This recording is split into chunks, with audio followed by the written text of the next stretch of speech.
예수님께서 오병이의 역사를 일으키신 후에 제자들에게 하시는 말씀이 남은 조각을 거두라라고 말씀하셨습니다.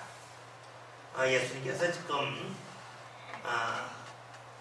제자들에게 거두라고 하시는데 그 앞에 있는 말씀을 보면 예수님이 나눠줄 때에는 예수님이 나눠주시는 것으로 나와 있어요.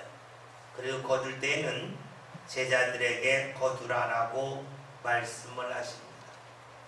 왜 나누는 것은 예수님이 하셨을까요? 아마 이런 마음이 있으셨던 것 같습니다. 보리떡 5개, 물고기 2마리 얼마 안 되잖아요. 이걸 가지고 나눠주는 일은 제자들이 하라면 그래서 그럼 주님 이거 어떻게 나눠요? 그렇겠죠. 제자들이 할 수 없는 일이죠. 그러나 주님은 하셨습니다. 은혜를 베풀고 나누는 일은 주님께서 행하셨습니다. 그런데 은혜를 받고 남은 것에 대해서는 제자들에게 거두라라고 말씀하고 계십니다. 왜 예수님께서 그 남은 조각을 거두라 말씀하셨을까요? 그것은 주님께서 주의 은혜를 받은 후에 그 은혜의 부스러기라도 놓치지 않고 붙잡기를 원하셨기 때문이 아닐까 하는 생각을 할 수가 있습니다. 그렇죠. 주의 은혜는 작은 것이라도 소중하고 귀하다 하는 것입니다. 주의 은혜를 우리가 받을 때에 이 은혜는 나에게 귀하고 이 은혜는 나에게 천하다 라고 할 것이 하나도 없다는 것이죠. 왜냐하면 주님께서 우리에게 은혜를 베푸실 때에는 우리는 알지 못하지만 뭔가 필요한 부분이 있기 때문에 그 은혜가 유용하기 때문에 우리에게 은혜를 베푸시죠. 단지 그것을 우리가 아느냐 모르느냐 이 차이가 있을 뿐입니다. 하나님께서 우리에게 은혜 주실 때에 우리는 때로는 이런 은혜는 내게 너무나 작습니다 하고 지나칠 수가 있어요. 그리고 그것을 하찮게 볼 수도 있습니다. 그러나 여러분 아시죠? 작은 것 하나 때문에 때로는 우주선이 하늘로 올라가다 폭발할 수도 있습니다. 하나님의 은혜의 자리를 향해 나감에 있어서 모든 단계가 소중하죠. 근데 우리는 때로는 이것은 불필요하다고 여길 때가 있어요. 그러나 주님께서는 은혜의 소중함을 제자들로 하여금 잊지 않게 하시려고 남은 조각을 거두라라고 말씀하고 계십니다. 사실 남은 것을 거두는 것은 사람들이 볼 때에 그다지 중요하지 않아 보여요. 왜냐하면 이미 사람이 배부르잖아요. 배부른 다음에 먹을 것을 거둔다 그럴 때에 그것은 아주 작아 보일 수 있고 사람들이 무시할 만합니다. 그런데 예수님은 제자들로 하여금 그런 일을 하라고 하셨습니다. 남들이 볼 때 알아주지 않는 일이지만 사람들이 볼 때 별로 중요하지 않게 여기지만 그 일을 묵묵히 감당하라고 제자들에게 명하고 계시지요. 오늘 우리가 주님 앞에 나올 때에도 때로는 사람들이 알아줄 만한 일을 우리가 할 때가 있습니다. 반면에 사람들이 볼 때에 알아주지 않고 인정하지 않으려고 하는 작은 일처럼 보이는 것도 있어요. 그런 일 할 때 우리는 왠지 좀 마음이 흔들리죠. 남들이 알아주는 것은 하고 싶은데 사람들이 알아주지 않는 일에 대해서는 나도 모르게 좀 한 발을 뒤로 빼고 싶은 마음이 들어요. 지금 제자들이 먹고 남은 조각을 거두는 것은 사람들이 알아줄 만한 일은 아닙니다. 근데 주님께서는 그 일을 하라고 계시지요. 아마 오늘 우리들에게도 똑같을 것입니다. 주님께서 우리에게 하라고 하시는 일이 때로 사람들이 알아주는 일일 수도 있겠지만 사람들이 하찮게 여기는 일일 수도 있어요. 그러나 그럼에도 불구하고 묵묵히 감당하는 그런 모습을 우리가 지닐 때에 주님께서 기뻐하실 것입니다. 은혜의 덩어리가 있습니다. 그리고 은혜의 부스러기가 있습니다. 사람들은 은혜의 덩어리에 관심이 많아요. 은혜의 부스러기에 대하여서 하찮게 여길 수가 있겠죠. 그러나 신앙이 무엇일까요? 신앙은 은혜의 부스러기를 끝까지 붙잡고 나가는 것입니다. 우리가 잘 알고 있는 마태복음 15장의 말씀을 보면 가나안 여인에 관한 말씀이 나오죠. 마가복음에서는 수로보니게 연이라고 나와 있는데 이 연이 어떤 말을 했냐면 주님께서 자녀의 떡을 취하여 개들에게 주는 것이 마땅하지 않다 할 때에 주님 맞습니다. 옳습니다. 개들도 주인의 상에서 떨어지는 부스러기를 먹습니다. 부스러기라도 족하다는 것이죠. 여러분 그래요?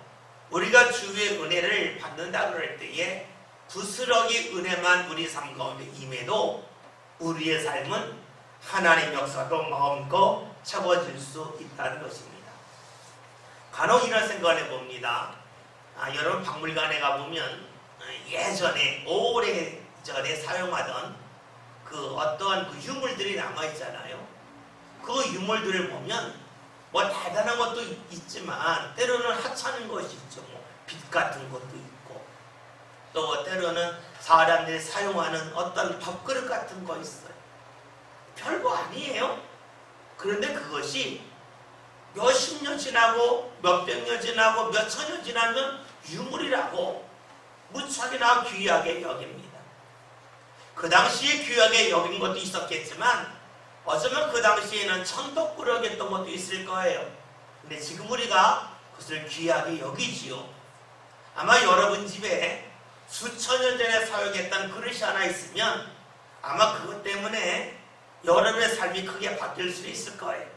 경제적으로 무척이나 풍요로울 수 있을 겁니다. 오래전의 것 별거 아닌데 지금 것이 유물이 되었을 때에 귀하죠. 그런 것을 생각해 놓으면 우리가 하나님 앞에 갔을 때 역시 마찬가지 아닐까 하는 생각을 해봅니다. 하나님 앞에 갔을 때에 우리가 무엇을 가져갈 수 있을까요? 세상의 권력일까요? 물질일까요? 자리일까요? 그거 하나님 나라는 다 썩는 거죠? 통하지 않는 거예요. 하나님 앞에 갈 때에는 내가 받은 은혜를 가져가는 겁니다. 은혜의 부스러기라도 가져가는 겁니다. 주님께서 말씀하셨잖아요. 너희 부모를 땅이 아니 하늘에 쌓으라는 겁니다. 주님께서 인정하실 만한 것을 우리가 가지고 주님 앞에 가는 거예요. 주님이 무엇을 인정하실까요? 하나님께서 주신 것을 주님께서 인정하시겠죠. 주의 은혜, 그 은혜 중에 덩어리가 아니라 할지라도 작은 부스러기라 할지라도 그 은혜의 부스러기를 가지고 우리가 주님 앞에 간다면 그것은 무척이나 귀한 것으로 우리가 주님 앞에 내놓을 수 있을 거예요. 오래전에 사람들이 사용했던 아주 하찮은 것이지만 지금은 그것이 보물이 되고 사람들이 귀히 여기지 않습니까? 그렇다면 우리가 받은 은혜, 그 은혜의 부스러기라도 주님 앞에 가져갈 수 있다면 하나님 앞에서 우리는 분명 인정받을 것입니다. 여러분 그러기에 우리의 삶 가운데 중요한 것이 무엇일까요? 작은 은혜의 조각이라도 부스러기라도 하찮게 여기지 않고 그것을 소중히 여기는 것이라고 볼 수가 있습니다. 그래서 오늘 예수님이 말씀하시죠. 남은 조각을 거두고 버리는 것이 없게 하라라고 말씀하고 계십니다. 여러분 우리가 주의 은혜의 부스러기라도 붙잡는 게 소중한데 그것이 우리의 삶이 때로는 힘들면 귀찮게 여겨질 수가 있고 건너뛸 가능성도 적지 않습니다. 내가 힘들면 내가 힘들기 때문에 주의 은혜에 대하여서 나도 모르게 소홀할 수가 있습니다. 그런데 우리가 늘 본질적인 것을 생각해 볼 필요가 있습니다. 내가 힘들수록 내 삶 가운데는 주의 은혜가 더욱더 절실하다는 겁니다. 내가 힘들 때 주의 은혜가 절실한데 의외로 힘들 때에 주의 은혜를 절실히 여기지 않고 내가 힘들기 때문에 주의 은혜에 대하여서 소홀히 하고 망각할 때가 적지가 않죠. 힘들기 때문에 그렇다고 말합니다. 그런데 여러분 사람은요 절대로 무엇인지 한 번에서 끝나지 않습니다. 한 번 건너뛴 사람은 두 번 건너뛰고 세 번 건너뛰고 그것이 반복되어 나타날 수밖에 없겠죠. 그래서 우리가 주의 은혜라고 여겨진다면, 여기에 주의 은혜가 임한다고 믿는다면 작은 것이라도 소홀히 여기지 않고 그것을 거두고 붙잡는 일이 필요할 것입니다. 근데 우리가 신앙생활 할 때에 말씀을 머리로 하는 것보다 더 중요한 것이 있죠. 내 삶관에 실제로 적용하는 거예요. 은혜의 작은 것이라 붙잡자, 붓속이라 붙잡자, 다 아멘이 돼요. 그런데 이것을 실천하려고 하면 귀찮아지는 거예요. 왜? 작은 거니까. 여러분 생각해 보세요. 우리가 교회에서 두차 말씀드리지만 쓰레기 분리수거하죠. 이거 하찮죠. 작죠. 때로는 그거 몇 분이나 한다고 이런 마음 들 수 있겠죠. 맞아요. 돈 별로 안 됩니다. 그런데 우리의 신앙은요, 내가 어떤 것을 아껴서 돈을 모아서 선교하겠다 이런 마음도 필요하겠지만 이런 행위를 주께서 보시고 기억하신다는 것이 더 소중하다는 겁니다. 주님께서 우리의 작은 것을 보세요. 은혜의 부스러기를 가지고 주님 앞에 나갈 수 있지 않겠어요? 주의 은혜를 귀중히 여겨서 작은 것 하나라도 소중히 여기며 주님 앞에 나갈 때에 그것이 우리의 삶의 귀한 유산으로 주님 앞에 가지고 나갈 수 있을 거예요.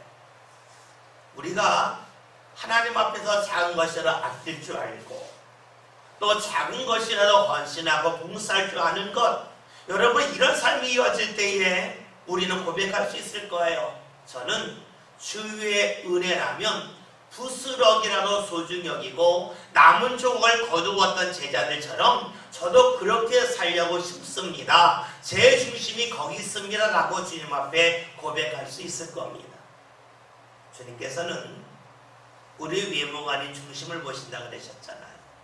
우리의 중심이 늘 작은 것이라 할지라도 이것이 주님께서 기뻐할 만한 일이라 하면 그것을 외면하지 않고 붙잡는 것이 중요하겠죠. 오늘 13절에 있는 말씀을 함께 봅니다. 다 같이 봅니다. 이에 거두니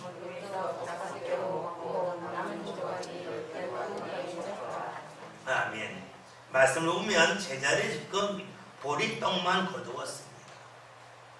말씀을 통해 볼 수 있는 것은 물고기는 거두지 않았다는 것이에요. 왜 물고기는 거두지 않았을까요?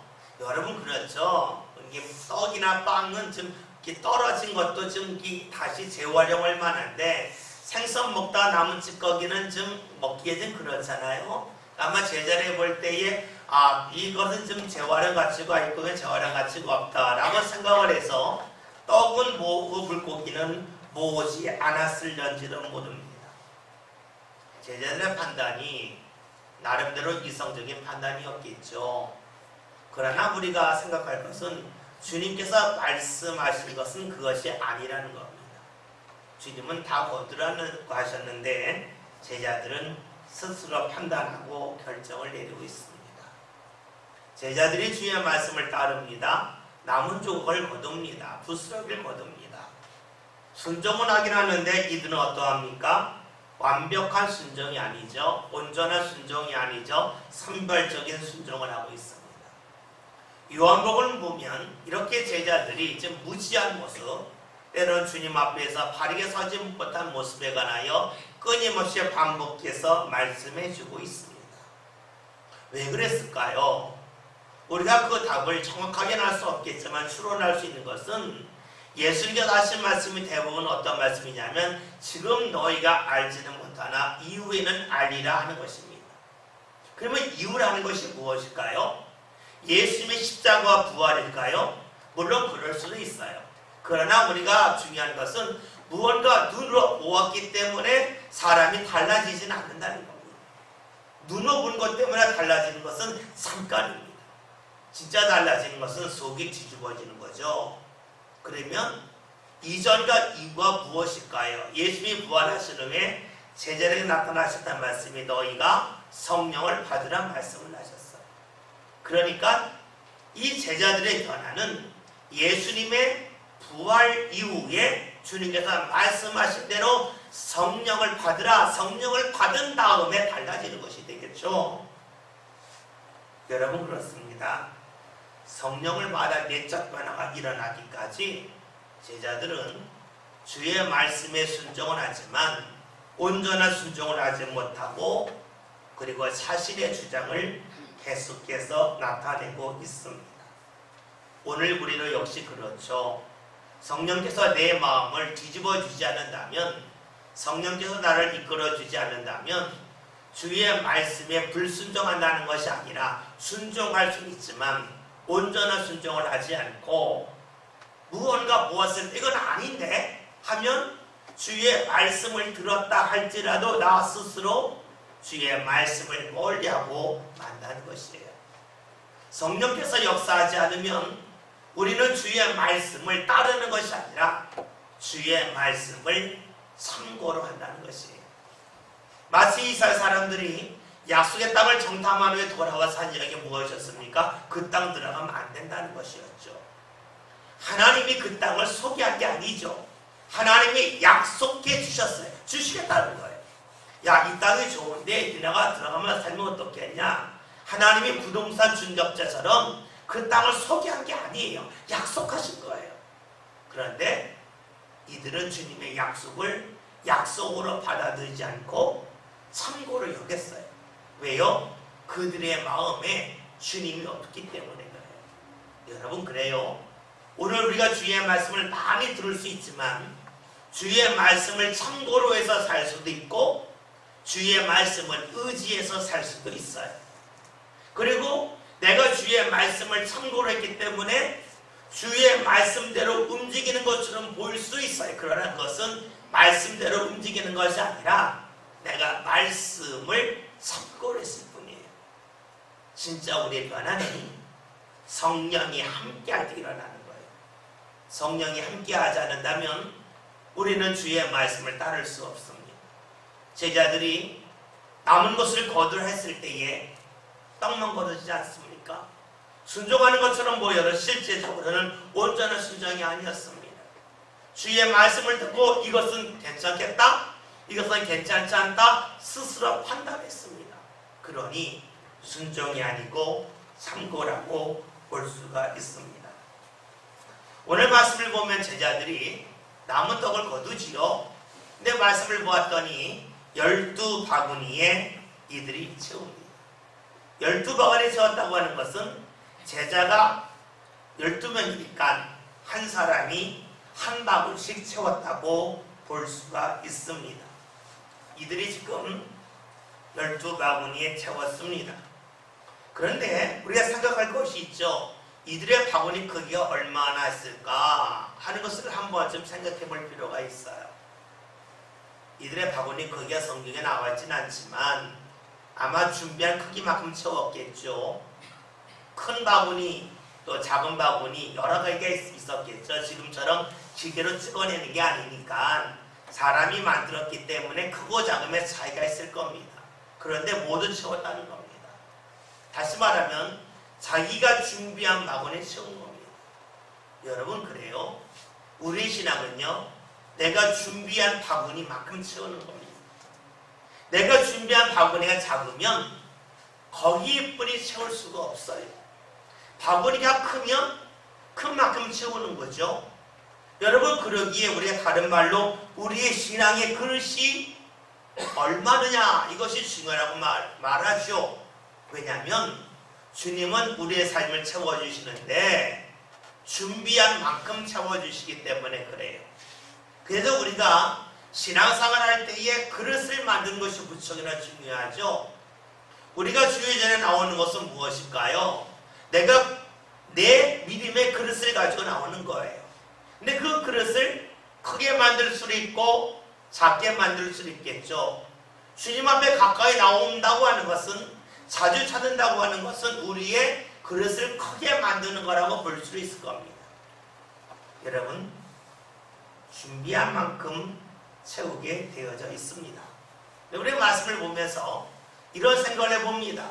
지금 제자들은 그릇에 무언가 채웁니다.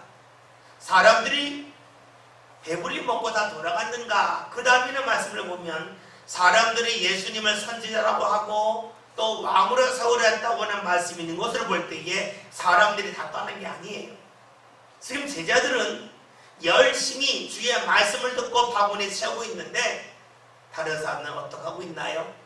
구경만 하고 있습니다. 생각해 보세요. 먹다 남은 조각을 거둔다고 하는 것이 달고는 아니죠. 좀 굳은 일이죠.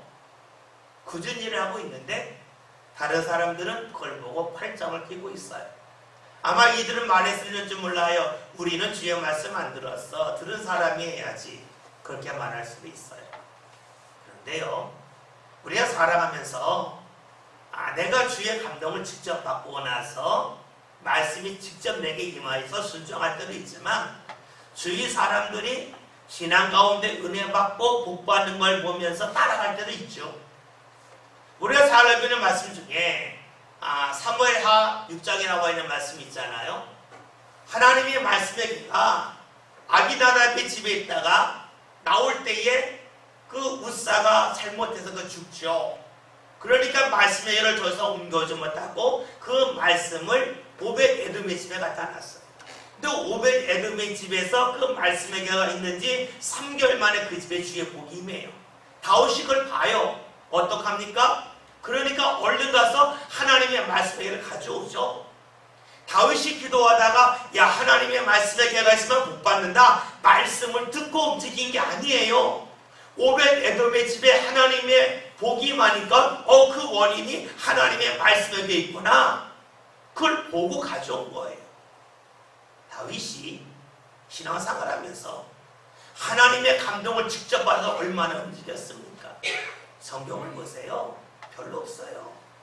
다윗은요, 주위를 보고 주위 사람들의 말을 듣고 그는 주위의 일에 참여합니다. 다윗의 생애에 특별한 점이 있죠. 그의 삶에는 이적이 한 번도 일어나지 않았습니다. 어떤 이적도 다윗의 삶에는 없었습니다. 그리고 주의 말씀을 직접 들은 것도 거의 없습니다. 그런데 성경 말씀하고 있죠. 그는 하나님의 마음에 맞는 사람이라고. 왜 그럴까요? 그는 예민한 거예요. 하나님에는 예민한 거예요. 다른 사람이 하나님의 은혜 받으면 저거 나 따라해야지. 다른 사람이 주의 복 받으면 저거 나는 따라해야지. 이것이 다윗이에요. 왜요? 하나님의 은혜를 받겠다는 마음이 워낙 컸기 때문에 그 은혜가 임하면 어디 가서 그걸 배워오고 그걸 붙잡을 것이 다윗입니다. 마치 사업을 하거나 장사하시는 분이 다른 집에서 부에서 대박 났다 하면 그 얼른 배워와서 자기 집에 적용하는 사람이 있잖아요. 어떤 사람은 다른 사람이 살아낸다 하더라도 당신은 당신 나는 나 거들떠다보는 사람이 있어요. 그런데 장사 누가 잘할까요?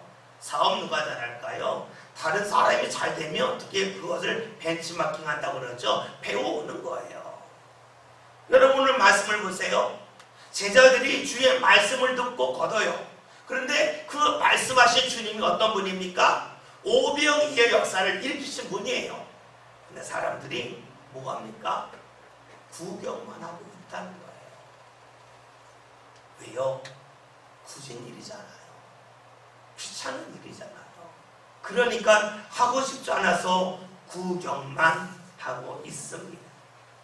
여러분, 굳은 일을 누가 할까요? 제자들이 원해서가 아니죠. 주의 말씀이 임하였기 때문에 굳은 일을 합니다. 주의 감동이 있을 때 굳은 일을 합니다. 여러분, 우리가 신앙생활을 하면서 굳은 일 좋아하는 사람 아무도 없어요. 다 굳은 일 싫어해요. 근데 누가 할까요? 주의 감동이 있을 때 하는 거예요. 주의 말씀이 있을 때에 굳은 일을 하는 거예요.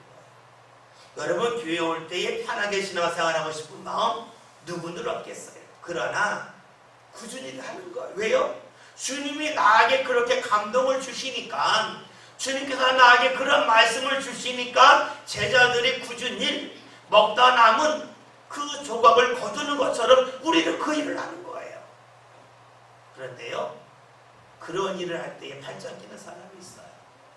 나에게는 말씀이 없다는 거죠. 나에게는 감동이 없다는 거예요. 그런데 여러분, 신앙에 욕심이 있어야 돼요. 욕심 있다는 것은요, 다른 사람이 은혜 받으면 나도 저렇게 해서 은혜 받아야지.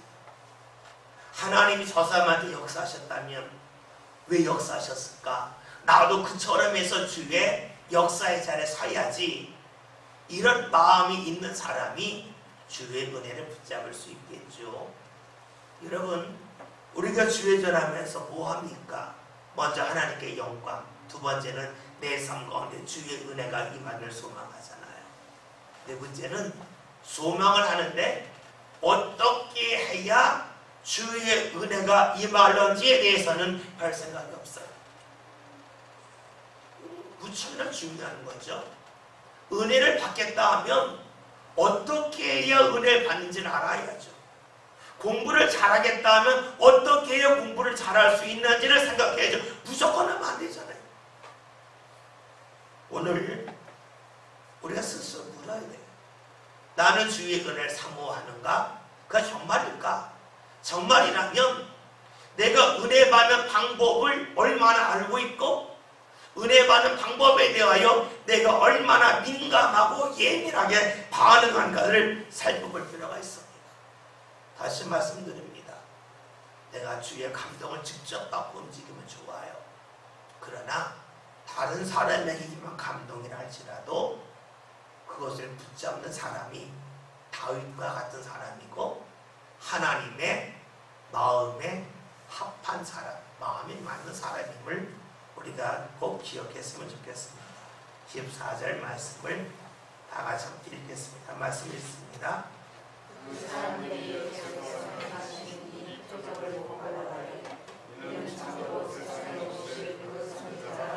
아멘. 사람들이 예수님의 행하신 표적을 보고 예수님의 세상에 오신 선지자라고 믿고 있습니다. 눈에 보이는 놀라운 일이 나타날 때에 이들은 하나님이 보내신 분이다, 선지자라고 여기고 있습니다. 우리가 눈에 무언가 보일 때에 반응은 누구나 합니다. 정말이구나, 이 반응할 수가 있습니다. 그런데 사람들이 본다고 하는 것은요, 항상 자신의 상황에 따라 느껴지는 것이 달라요. 똑같은 걸 보았지만 상황에 따라 달라요. 만약에 이 사람들이 배부른 상황이었다면 500의 역사가 나타났을 때에 그것을 크게 여겼을까요? 별일 아닌 거로 여겼을 거예요. 이들이 주로 있었어요. 배고팠어요. 이때의 500의 역사가 나타나니까 크게 느껴진 거예요. 여러분, 내가 몸이 아주 크게 아파서 병원에서 고칠 수 없다 할 때에 기도해서 주님께서 고쳐주셨다면 크게 느껴지지만 병원에서는 고칠 수 있는 건데 기도해서 낫다 그러면 어떻게 될까요? 뭐 그럴 수 있지 뭐. 나중에 그렇게 여기고 맙니다. 따라서 눈에 보이는 것은요, 우리의 삶을 온전히 결정지을 수 없어요. 배가 고팠기 때문에 이들은 오병의 역사에 일으키신 예수님을 향하여 선지자라고 여겼습니다. 만약에 이들이 경제적으로 넉넉하고 먹을 것이 많은 그런 삶을 살게 된다면 이 표적에 대하여 그냥 지나가는 일로 생각하고 말겠죠. 여러분, 그렇다면 표적이라고 하는 것은 상황에 따라서 해석이 달라지죠. 상황에 따라서 그것이 느끼는 정도가 달라져요. 그러므로 표적을 믿고 신앙 가운데 우리가 온전히 설 수는 없어요. 표적은 내가 믿음 안에 설 수 있는 계기는 될 수가 있어도 그것 때문에 우리의 신앙이 서지는 못합니다. 지금 예수를 향해 이들이 하는 이야기가 참으로 세상에 오실 그 선지자라고 말하고 있습니다. 그렇다면 이 고백을 했다면 어떻게 될까요? 제자들과 함께 일을 해야죠. 제자들과 함께 거두어야죠. 왜요? 선지자의 말을 따라야 될 거 아니에요? 근데 이들은 입으로는 선지자라고 말하지만 그 말씀을 따를 때 구준이라고 하면 한 발짝 쑥 물러나고 맙니다. 다시 말하면 입으로는 신앙의 고백을 하는데 몸과 삶은 신앙적인 고백이 전혀 없더라는 것입니다. 입으로만 고백하는 신앙이에요. 입으로만 주님을 잡고 입으로만 주님께 영광 돌리고 있습니다. 정말로 믿는다면 입술과 더불어 몸이 움직여야 합니다. 오늘날 우리가 신앙생활 하면서 이런 일을 자주 봐요. 현대 교회에서 그들의 헌신하는 걸 잘 하려고 하지 않아요. 왜 그럴까요? 입으로만 믿고 싶은 거예요. 입으로만 고백하고 싶은 거예요. 사람들이 그러죠. 마음으로 믿어 의에 이르고 입으로 신하여 구원에 이른다. 그래서 입으로 신하면 된다라고 여깁니다. 그런데요, 모든 말씀은요, 글자가 중요한 게 아니라 어떤 상황 속에서 나왔느냐가 중요하죠. 여러분, 노아사가 기록될 당시에는요, 예수 믿는다고 하면 사회에서 매장당하는 시대예요. 우리가 앞으로 요한복음 9장에 있는 말씀을 보겠지만 그 실로암 못에 가서 눈이 나은 사람, 그 사람이 아비에게 상대를 묻잖아요. 야, 네 아들이 정말로 맹인이었고 예수가 낫게 했냐? 우리 아들이 맹인이라는 건 아는데 우리 아들이 성인 아닙니까? 가서 직접 물어보세요. 왜요? 출교당할까봐 들어서 말 못한 거예요. 그러니까 그런 때에 내가 입으로 예수 믿는다고 시인하는 것과 지금 예수 믿는다고 시인하는 완전 다른 거예요. 그런데 우리는 글자를 갖다 놓고 그대로 똑같이 생각해서 내가 예수 믿는다고 시인하면 구원받은 거지. 그런데 성경에서 입으로 시인할 때는요, 거의 목숨 걸었을 때고요, 삶이 완전히 추락을 한다 할지라도 괜찮다고 여겼을 때 고백해요. 우리가 말씀 읽을 때에 내 잣대로 함부로 읽기가 쉽죠. 중요한 것은요, 입으로만 믿느냐 아니면 몸으로 믿느냐 이거예요. 그리고 이것은 스스로에게 물어보면 알아요. 왜요? 눈에 갔는데 다른 사람이 힘든 일을 하고 있는데 그게 주일이라면 내가 하라고 할까? 내가 피해가려고 할까? 눈 감을까? 이걸 보면 알 수가 있겠죠. 15절에는 말씀을 다 같이 함께 읽겠습니다. 말씀을 봅니다. 예수께서 그들이 와서 자기의 억지로 들어 인도로 성령을 들어가시고 다시 오시라 산으로 떠나가시니라. 아멘. 말씀을 받은 예수님께서 그들이 와서 예수님을 선지자라고 했지만 왕으로 삼으러 오는 것을 아셨다라고 말씀하고 있어요. 오병이 역사가 나타났어요. 오병이 역사는 먹을 것이 없는데 먹을 것이 생겼다고는 볼 수가 있겠죠. 즉 경제적인 문제가 해결되었어요. 경제적인 문제가 해결되었을 때 이들이 맺지만 하나님 역사구나, 선지자다라고 이야기해요. 그런데 이들이 이 신앙을 뭘로 연결시킵니까? 예수님을 왕으로 세우겠다. 예수님이 왕이 되면 경제적인 문제가 해결되지 않겠냐라고 봅니다. 신앙이 바로 경제적인 일로 넘어가고 있습니다. 여러분, 이것은 모든 사람들이 가지기 쉬운 그런 마음입니다. 신앙이 좋아지면 경제적인 문제가 풀릴 거라고 생각하는 겁니다. 예수님을 선지자로 여겼다가 왕으로 삼으러 온 것은 예수님이 왕이 되면 먹고 사는 문제가 해결되지 않겠냐 하는 것입니다. 신앙으로 살기 위해 주님 앞에 온 것 같지만 이들이 원한 것은 경제적인 풍요였습니다. 여러분 그렇죠? 오늘 우리들은 신앙이 경제적인 일과 이어지기를 원하고 있습니다. 그리고 그 문제가 해결되지 않으면 우리가 알지 못하는 사이에 신앙이 흔들리고 맙니다. 그런데 이것을 넘어서기까지 적지 않은 신앙의 시간이 체험이 필요합니다. 간혹가다 청년들하고 이야기할 때가 있습니다. 청년들이 누가 어떤 사람하고 비교해서 하면 좋겠습니까? 라고 물으면 제가 제일 먼저 하는 게 있습니다. 경제적으로 괜찮은 사람. 그러면 청년들이 놀래요. 목사님 왜 저런 말 하십니까? 대부분 그러죠. 신앙 좋은 사람하고 결혼하라고. 근데 아닙니다.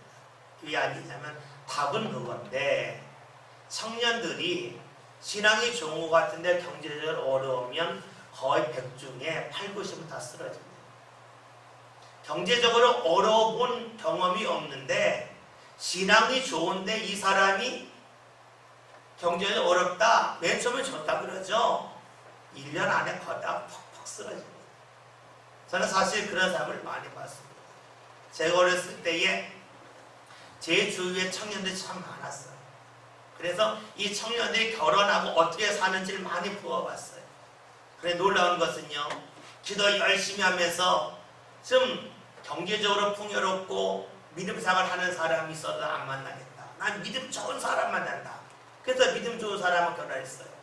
근데 이분이 몸이 안 좋아서 경제적으로 어려웠어요. 어떻게 될까요? 교회 나오는 숫자가 점점 줄어요. 애가 생겼네요. 애가 생기면 먹고 살아야 되잖아요. 그러니까 일을 더 해야 돼요. 어떤 기술이 있으면 몰라도 기술이 없는 사람이 돈 버는 방법은 일을 더 많이 할 수밖에 없잖아요. 근데 애를 하나 낳는데 또 낳네요. 그것도 일을 더 해야 되잖아요. 셋을 낳았어요. 어떻게 될까요? 일만 해야 먹고 사는 거예요. 결국 어떻게 될까요? 본인이 못 견디는 거예요. 예전에 좋았던 믿음 팍팍 쓰러집니다. 여러분, 내가 경제적으로 어려워도 난 버틸 수 있다. 그 믿음의 자리에 섰다고 그러면 믿음은 좋은 사람보다 잡아야 돼요. 그런데요, 그렇지 않으면 솔직해야 돼요. 내 믿음이 견고한지 내 믿음이 견고하지 않은지를 정확하게 알아야 돼요. 근데 말은 이렇게 착각해요. 내 믿음이 견고하지 않은데 견고하다고 생각을 해서 믿음 좋은 사람 만나면 나는 행복하게 살 거라고 이야기해요. 자기를 몰라서 하는 이야기예요. 여러분, 청년 때는요, 배우자를 만날 때에 경제적으로 괜찮은 사람을 생각을 해야 되는 게 사실이에요. 그러나 그것만 생각하면 안 되겠죠. 그러나 그것을 무시하고 믿음만 좋으면 돼? 절대 안 됩니다. 왜요? 본인의 믿음마저 쓰러집니다. 왜 이런 말씀을 드릴까요? 오늘 우리가 경제적으로 어려워도 나는 믿음 가운데 살 수 있습니다. 다른 사람 다 놀러가도 나는 안 놀러가도 아무렇지도 않습니다. 이런 믿음으로 서기까지는 적지 않은 헌신과 기도와 체험이 쌓여야만 그것이 이루어진다는 것이에요. 그래서요, 믿음의 사람은요, 자기 믿음에 대해 냉정해질 필요가 있어요. 냉정하지 아니하면 어렵습니다. 내 믿음이 어느 정도인지, 내가 어디까지 감당할 수 있는지, 그리고 내가 어디까지 감당해 왔는지에 대하여 살펴볼 필요가 있어요. 그리고 내가 지금 하나님 앞에 가까이 가려 얼마나 힘쓰고 있는지도 살펴보아야 되겠죠. 그것에 따라서 감당할 수 있는 그런 자리가 있고 감당하기 어려운 자리가 있어요. 여러분, 우리가 신앙생활 할 때에 신앙과 경제가 연결되기가 쉽습니다. 이것을 넘어서기까지는 사실 무척이나 많은 체험이 있어야 되고 또 기도가 있어야 되고 하나님의 역사가 삶 가운데 쌓여야만 합니다. 그렇지 않다면 우리는 그쪽으로, 즉 신앙이 경제적인 문제와 연결되기가 무척이나 쉽습니다. 그런데 오늘 말씀을 보면 사람들이 예수님을 임금으로 삼으려고 붙잡은 것이 아니라 오늘 말씀을 보았더니 억지로 삼으려 하는 줄을 아셨다라고 말씀하고 있습니다. 예수님이 하기 싫은데 사람들은 자신의 이익을 위해서 예수님을 그런 자리에 앉히려고 합니다. 즉 예수님을 온전히 따르기 위해서 예수님을 임금으로 삼으려는 것이 아니라 자신이 원하는 것을 이루고자 채우고자 하는 수단으로 예수님을 생각하고 있습니다. 예수님은 그것을 정확하게 알고 계시지요. 이것이 요한복음에 반복적으로 나옵니다. 예수님은 사람의 마음을 감추는 욕망을 정확하게 알고 계시다는 겁니다. 여러분, 주님께서 우리의 중심을 보신다고 그랬죠.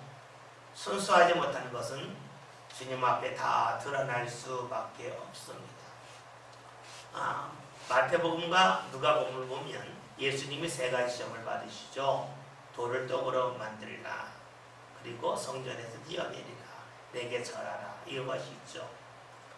돌을 떡으로 만들려고 하는 것은 경제적인 문제가 될 거예요.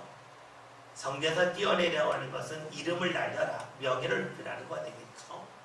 내게 절하면 세상을 주겠다는 권력이 되겠죠. 근데 요한복음에서는요, 이것이 사건으로 나옵니다. 바로 지금 오병이어에서 예수님을 왕으로 권력을 가져가라 하는 것이죠.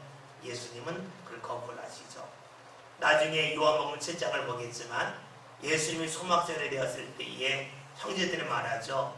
예루살렘에 올라가서 이름 내세요. 이름 내라고, 명예 높이라고, 그런 시험이 있어요. 예수님은 이를 철저하게 다 물리치십니다. 우리가 예수님을 임금을 해라고 하는 이 사람들의 요구는요, 순간적으로는 기뻐 보여, 날 높이는 것 같으니까. 그러나 예수님 그것이 유혹임을 정확하게 아셨습니다. 그래서 어떻게 하냐면 이들의 마음을 아시고 이들이 말하기 전에 그들과 헤어지십니다. 즉 사람들이 유혹을 하려고 하는 것을 아시고 그 유혹의 자리를 예수님께서 피하십니다. 차단하십니다. 마치 창세기 39장을 보면 보디발의 아내가 요셉을 유혹할 때에 보디발 어떻게 해요? 함께 있으려 하지도 않죠. 다시 말하면 유혹이 올 때에 유혹이 걸 알 때에 우리에게 중요한 것이 무엇입니까? 물리치는 것도 중요하지만 그 유혹의 자리를 차단하는 것이 그 무엇보다는 중요합니다. 물론 시험이 올 때에 시험과 싸워 이기는 것도 중요하겠지만 시험이 올 것처럼 보일 때에는 그 자리를 피하고 그 자리를 떠나는 것이 중요할 것입니다. 여러분 그렇잖아요. 우리가 누군가하고 이야기할 때에 자꾸만 누구를 함께 하다 보면 그 사람이 말하는 패턴을 알잖아요. 이야기할 때 불평할 것 같고 원망할 것 같다면 어떻게 해요? 알아요, 본인이. 그때 어떻게 해요? 이야기를 빨리 정리하고 떠나주는 게 좋아요. 그래야 그 사람도 범죄하지 않고 나도 마음이 상하지 않죠. 근데 그거 알면서도 계속 그 자리에 있으면 내 귀도 그 말을 들어야 되고 그러면서 내 마음도 흔들리게 되고 상대는 범죄하게 되겠죠. 그러니까 우리가 알아요. 조금만 생각하면 언제 시험이 올지, 이 사람이 언제 하나님과 멀어질지 알잖아요. 그때 어떻게 해요? 피해줄 줄 아는 것이 올바른 일이에요. 예수님은 사람들이 잘못된 마음을 가질 때에 왜 잘못된 마음 가지는 꾸짖지 않으셨어요? 피해 가셨어요. 시험의 자리, 유혹의 자리를 떠나가셨습니다. 그런데 오늘 말씀을 보면 예수님이 어디로 가셨는가? 다시 혼자 산으로 떠나가셨다라고 말씀하고 있습니다. 예수님은 산으로 가셨습니다. 우리가 6장 3절에서 예수님이 산에서 제자들과 함께 하셨습니다.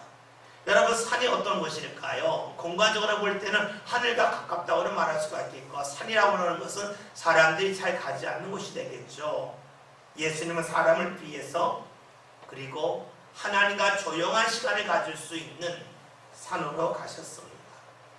사람들의 유혹이 올 때에 예수님은 그 유혹의 자리에 가만히 계시지 않고 그 유혹하는 반대되는 자리, 하나님과 가까워질 수 있는 자리, 그 자리를 향하여 예수님이 발걸음을 옮겨가셨습니다. 오늘 우리들에게로 이러한 일이 필요하겠죠. 무언가 삶의 시험에 다가오고 유혹에 다가올 때에 그것을 물리치고 그것을 멀리하는 것도 중요하겠지만 멀리할 때에 어디로 갈 것이냐 하는 것이 중요하겠죠. 바로 하나님을 만나러 산에 가셨던 예수님, 그 모습이 우리에게도 필요하다고 봅니다. 그런데 우리가 여기서 한 가지 생각할 것이 있습니다. 예수님이 사람들이 임금으로 삼으려는 것이 싫었어요. 산에 가셨습니다. 그러면 예수님의 제자들은 어떻게 될까요? 예수님 따라가야죠. 그렇잖아요.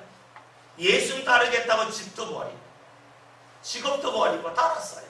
근데 오늘 말씀을 보면 예수님이 산으로 가실 때 제자는 따라가지 않습니다. 제자들은 아마 그 분위기를 즐겼던 것 같아요. 예수님을 왕으로 삼으려는 그 분위기가 너무 좋았던 것 같아요. 그리고 그것이 유혹이지만 유혹인지를 알지 못하였고, 예수님이 왕이 된다면 나 자신이 높은 자리에 올라가지 않을까 하는 그러한 잘못된 욕망이 이들의 삶을 채웠겠죠. 그러니까 그 자리가 좋아요. 그 자리가 좋았기 때문에 예수님의 산으로 가시지만 예수님의 산으로 가는지도 몰라요. 모르니까 따라가지도 않습니다. 오늘 우리가 신앙생활하면서 우리가 누구를 따릅니까? 예수님을 따르지요. 예수님을 따른다고 하는 것은 예수님이 무엇을 좋아하시고 어디를 좋아하시고 어느 방향을 향하여 움직이시는지에 대하여 예민해야만 됩니다. 그렇지 않다면 내가 예수님을 믿는다고 하지만 예수님과 동떨어진 자리에 있지 않을까요? 그 뭐 예수님을 믿는다고 하지만 눈 뜨고 보면 예수님이 안 보일 거 아니겠어요? 지금 제자들은 예수님을 산으로 가시는데 산으로 따라가지 않습니다. 그 자리가 좋아요. 그 분위기가 좋아요. 예수님을 놓치고 있습니다.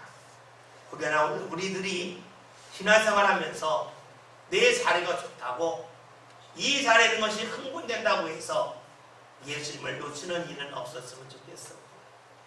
흥분된 자리에 있지만 예수님이 산을 향하여 가신다면 그 자리가 외로워 보이고 고독해 보이고 사람들이 주목하지 않는 자리라 할지라도 주님 따라갈게요.